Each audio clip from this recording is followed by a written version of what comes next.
Ladies and gentlemen, the first keynote is the one that shocks people because it flips what you thought was power. You've been told that silence is the ultimate weapon. No contact, disappearing, blocking, vanishing. Let them feel your absence. And sometimes, yes, silence can be powerful. But with an avoidant, silence is not always the knife you think it is. Sometimes silence is exactly what their nervous system is built for. Sometimes silence doesn't punish them, it regulates them. Sometimes distance doesn't hurt them first, it comforts them first.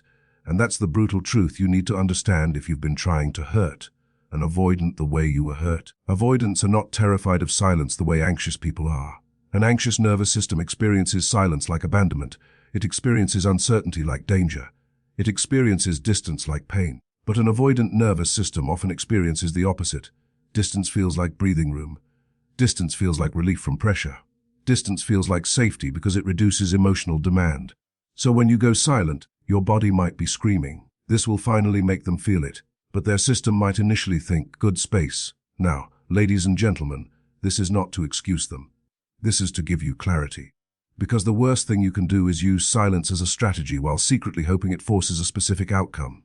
That's when silence becomes torture for you. You are sitting there counting days, checking your phone, wondering if they miss you, refreshing social media, waiting for proof.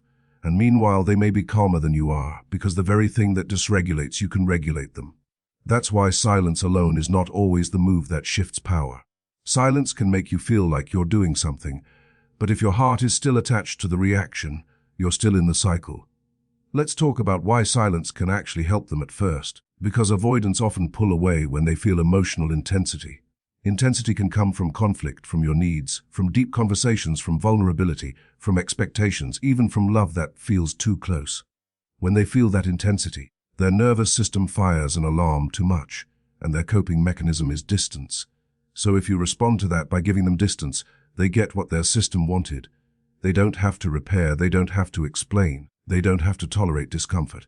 They don't have to sit in your feelings, they can just escape. Silence can become an easy exit that prevents growth. That's why many avoidants don't wake up the moment you go quiet. They often wake up when the pattern changes in a way that threatens their control, not when the distance begins. Because distance is familiar. The avoidant has practiced distance their whole life. They know how to detach, distract, rationalize, and keep moving. Silence is their native language. So if you've been thinking, my silence will destroy them, you may have been setting yourself up for disappointment. Because silence doesn't always land as consequence, it can land as permission. Permission to avoid the hard talk. Permission to let time wash away responsibility. Permission to come back later with a casual hey, as if nothing happened. And if you accept that casual return, the avoidant learns the same lesson again. I can leave, and everything resets.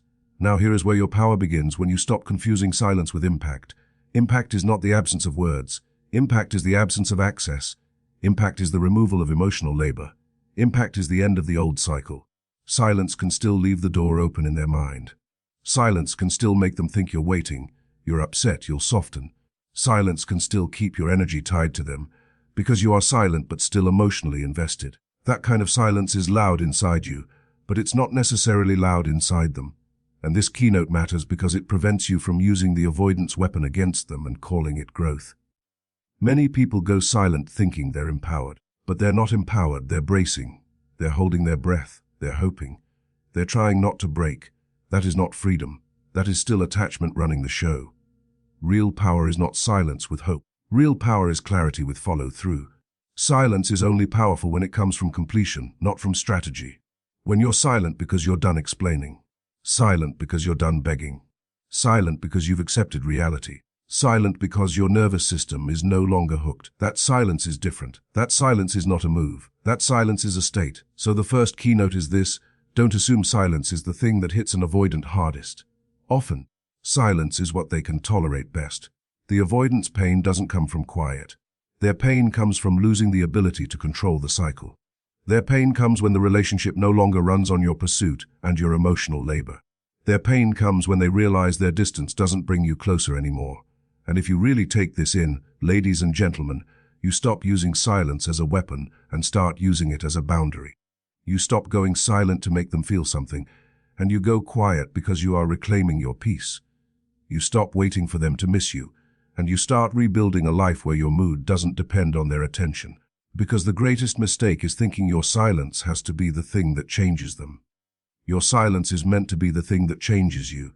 Ladies and gentlemen, the second keynote is the one that feels almost unfair, because it asks you to do the hardest thing after being hurt: stop reacting. Not because you don't feel, but because you refuse to be controlled by what you feel. And this is why the move that hurts an avoidant more than silence is not coldness, not revenge, not disappearing with emotional electricity behind it. It's calm emotional neutrality paired with clear boundaries.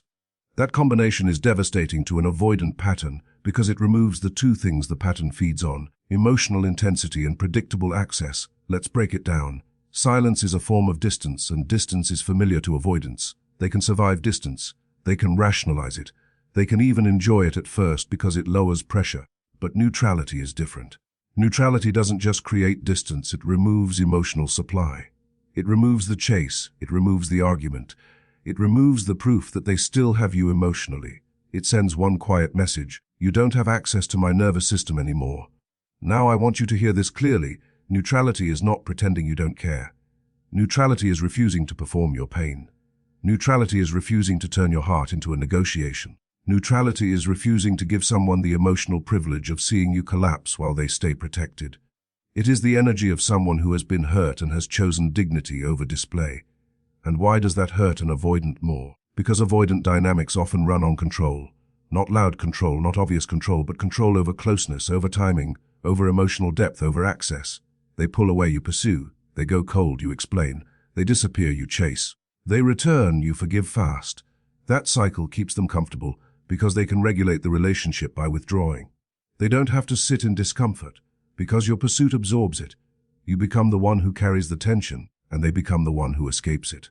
Neutrality breaks that agreement. Neutrality says, I'm not going to chase you into connection. Neutrality says, I'm not going to punish you into connection. Neutrality says, I'm not going to argue into accountability.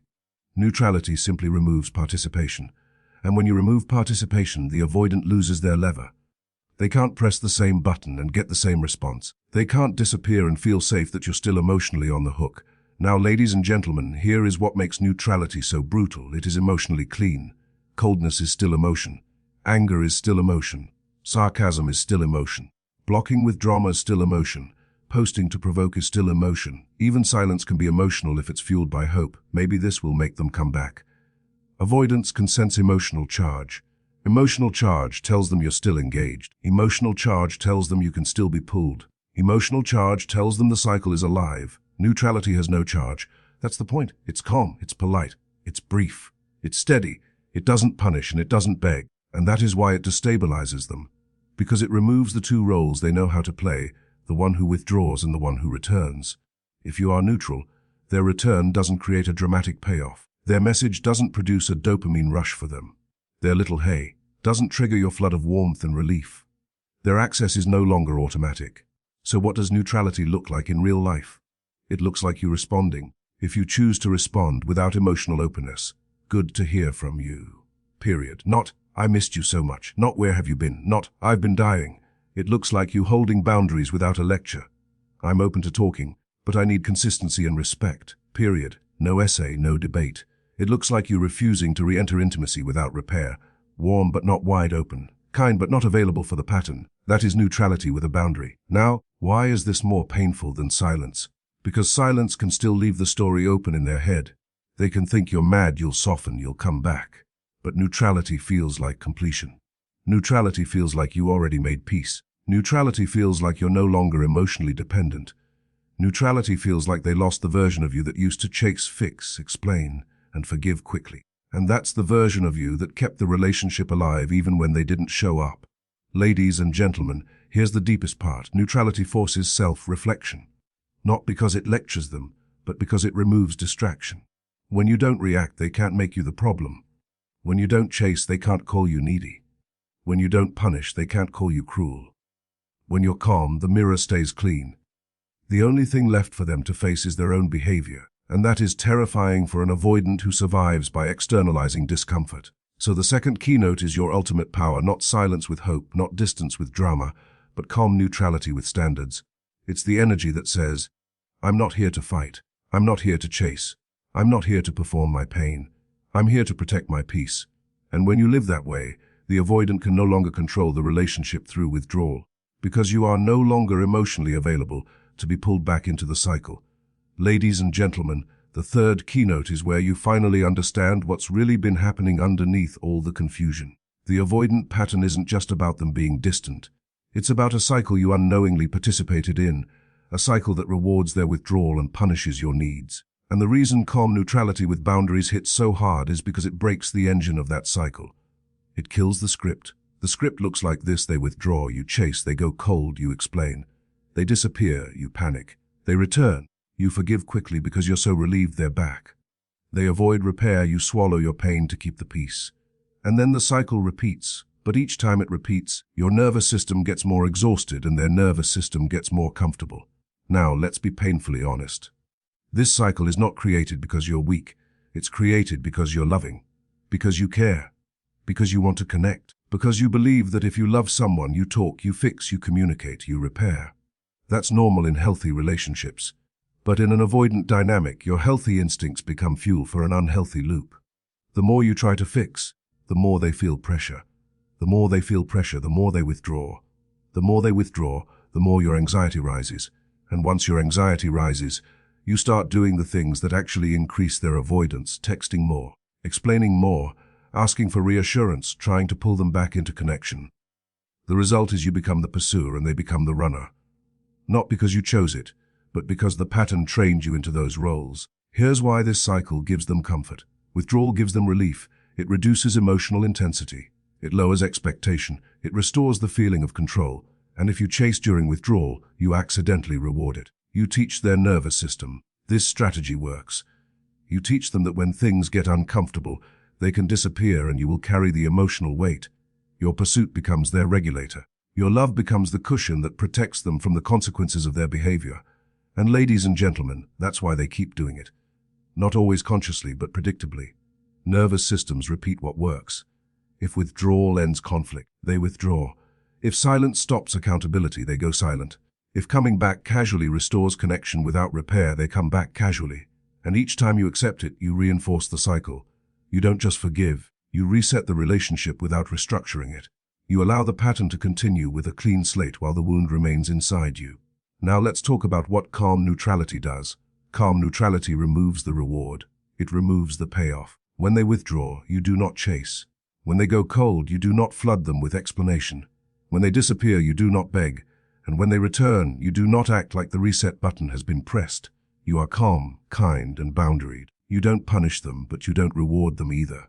And in that moment, the avoidance strategy loses its power, because the strategy only works if you react. This is why the third keynote is so important. The cycle is not just about distance. It's about your predictable reaction to distance. The avoidant may not be addicted to you, but they can become addicted to the pattern: withdraw and return, because it keeps them emotionally protected while still giving them connection. It's like having intimacy without responsibility. And if you keep responding with chase and quick forgiveness, you keep giving them intimacy without responsibility. Now, here's where your curiosity should lock in. What happens when you break the cycle? At first, the avoidant often feels confused. They might test you. They might send a casual message. They might act like nothing happened. They might disappear longer. They might become more intense temporarily. Why? Because their nervous system is checking, does my old strategy still work? They are used to pulling a lever and watching you move. When you stop moving, they pull the lever harder. Not always to manipulate you, but because their system is seeking the familiar outcome. This is where most people fail. They break the cycle for a week, then the avoidant sends one sweet message, and the person collapses back into full access. They answer quickly, they open emotionally, they forgive without repair. And the avoidant learns the most dangerous lesson: the cycle can be paused, but it cannot be ended. That lesson keeps you trapped. So the third keynote is teaching you that the real weapon isn't silence, it's consistency. It's not one dramatic act, it's the steady refusal to participate in the old script. You remain warm, but you require accountability. You remain kind, but you require respect. You remain open, but you don't reopen the door fully without consistency. And when you do that, the avoidant has to face a new reality. Withdrawal no longer produces comfort and control. Withdrawal produces distance they cannot casually erase. And ladies and gentlemen, that is the turning point. Because now the relationship cannot run on autopilot. Now the avoidant must choose, either grow into responsibility or lose access. And either way you win, because you stop sacrificing your peace to keep a pattern alive. You break the cycle that kept you small, and you step into the kind of love that has structure, dignity, and real emotional safety. Ladies and gentlemen, the fourth keynote is the one that changes everything, because it exposes a mistake people make when they're trying to be strong. They think coldness is power. They think harshness is boundaries. They think ignoring someone while burning inside counts as detachment. And here's the truth: coldness is still emotion. Coldness is still engagement.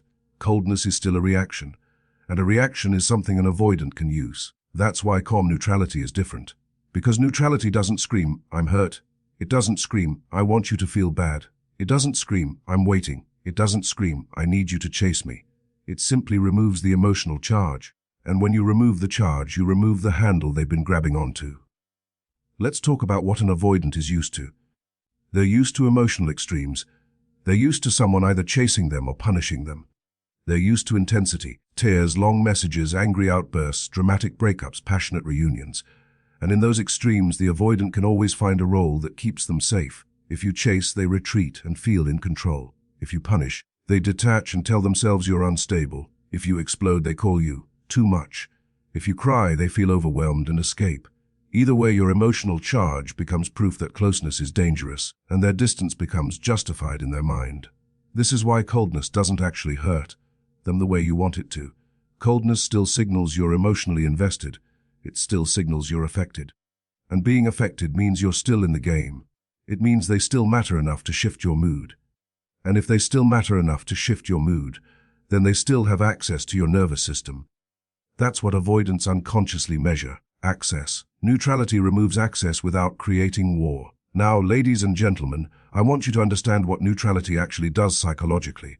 It blocks their ability to regulate themselves through your reactions. When an avoidant withdraws, part of what soothes them is knowing you're still there emotionally, even if they're not present. They can feel your pursuit like a safety net, or they can feel your anger like proof you still care. Either way, your emotional response becomes their reassurance that the bond is still alive. Neutrality removes that reassurance. Because neutrality looks like this: polite, brief, steady, no emotional flooding, no punishment, no begging, no performance.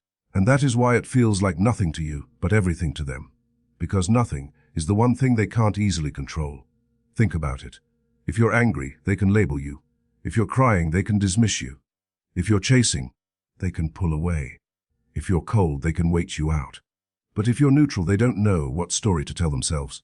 They can't easily make you the villain. They can't easily make themselves the victim. They can't easily control the narrative. They are left with uncertainty, and uncertainty is what avoidants hate when it threatens access. Now, here's the danger, and this is important.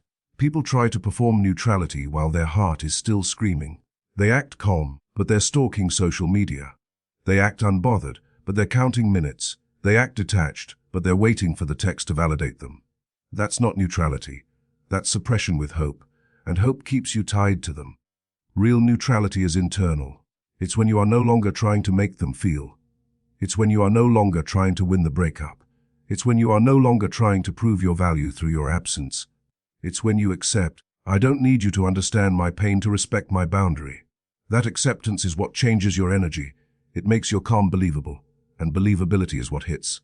Because avoidance can sense when your boundary is fake. If you say you're stepping back but you keep responding instantly, your gate is open. If you say you're done but you keep sending paragraphs, your gate is open. If you act cold but you keep checking on them, your gate is open. But when you are truly neutral, your gate is closed without hostility. It's closed with peace.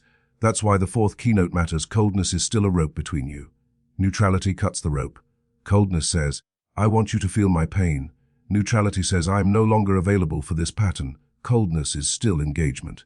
Neutrality is disengagement. And ladies and gentlemen, that's why it hurts more than silence ever could. Silence can be interpreted as emotion. Coldness can be interpreted as emotion. But neutrality is interpreted as completion.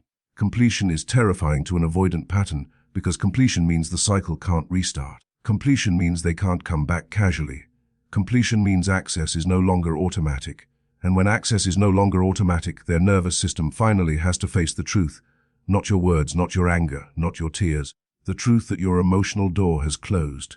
Ladies and gentlemen, the fifth keynote is where the avoidance mask finally cracks. because this is the moment they feel what they spend their life trying to avoid: powerlessness. And I need you to understand this clearly, not so you can punish them, but so you stop being manipulated by the old pattern. Avoidants may look calm on the outside, but their nervous system is deeply sensitive to loss of control over access. When they can no longer pull you back into the cycle, when they can no longer trigger a reaction, when they can no longer reset the relationship with a casual return, something inside them starts to unravel. Because control, for many avoidants, is not arrogance, it's survival. It's their way of staying safe in intimacy. If they can regulate closeness, they can regulate vulnerability. If they can decide the pace, they can avoid being emotionally exposed. If they can withdraw when it gets heavy, they can avoid shame, accountability, and the fear of being not enough. That's why their pattern is so consistent. It's not random. It's a nervous system strategy. And the strategy works as long as you participate. So when you become calm and neutral, you remove participation, they reach for their usual tools, and suddenly those tools don't move you. That's when powerlessness begins. Not dramatic, not loud, but quiet and obsessive. And here is what that powerlessness looks like. It looks like them testing the waters with small contact. Hey, how are you? Long time. Not because they have a plan to repair, but because they want to see if they still have access.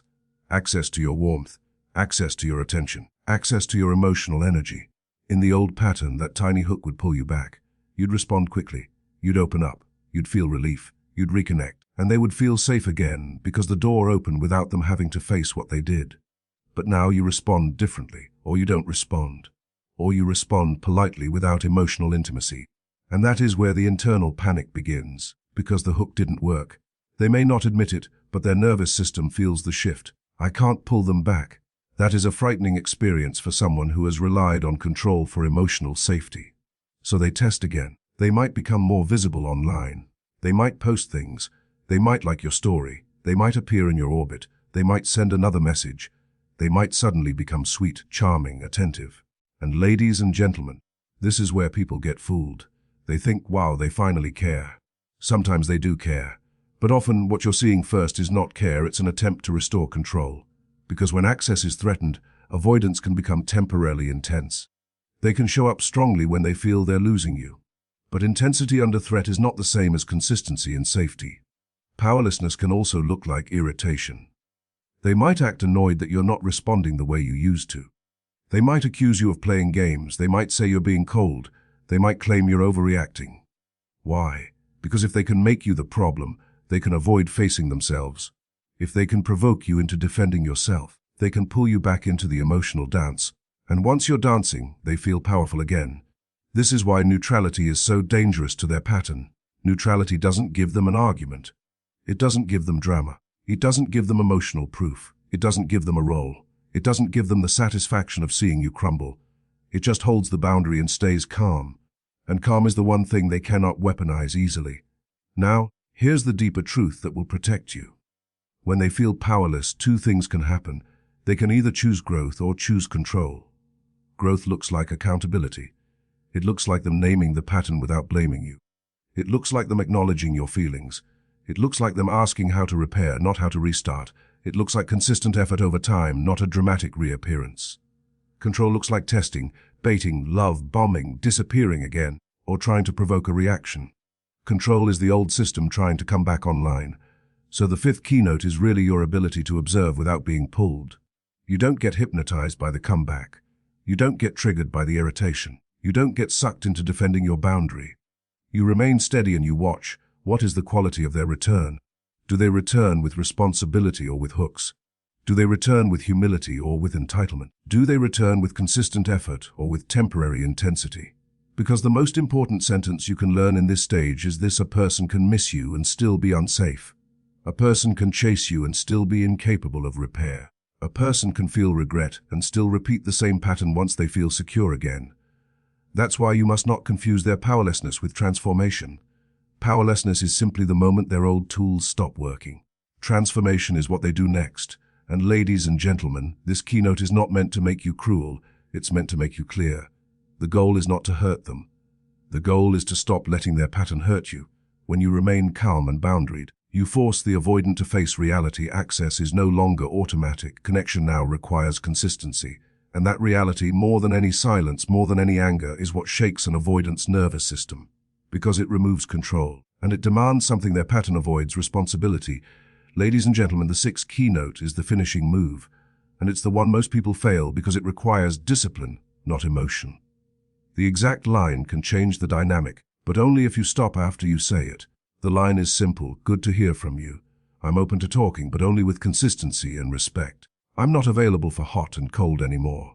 And the reason this hurts an avoidant more than silence is because it does three things at once. It stays calm, it sets a standard, and it removes instant access. It is not a fight.